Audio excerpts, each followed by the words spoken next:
राष्ट्रवादी काँग्रेससह काँग्रेसही मराठा समाजाची फसवणूक करत आहे। सरकारमुळेच मराठा समाजाला आरक्षण मिळत नसल्याचा आरोप शिवसंग्रामचे अध्यक्ष विनायक मेटे यांनी केलाय।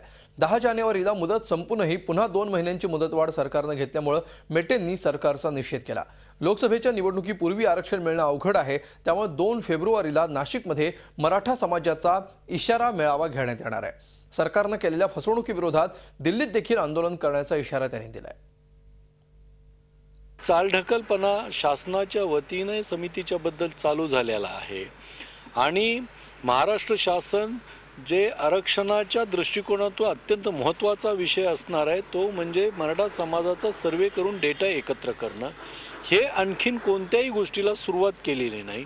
उलट परत एकदा अजून मुदतवाढ देण्याचं काम केले। महाराष्ट्र शासनाचा जाहीर निषेध या ठिकाणी व्यक्त करतो।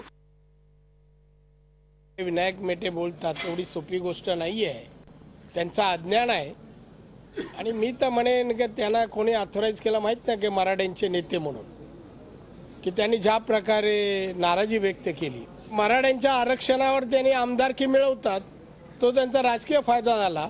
पण समाजाला आरक्षण देणं आणि कायद्यात टिकलं पाहिजे यासाठी अभ्यास करून सर्वे करून तो अहवाल देण्याचं काम आम्ही करू आणि तेही पण मला वाटतं फेब्रुवारी महिन्यापर्यंत देण्याचा माझा प्रयत्न आहे। झी 24 तास एक पाऊल पुढे।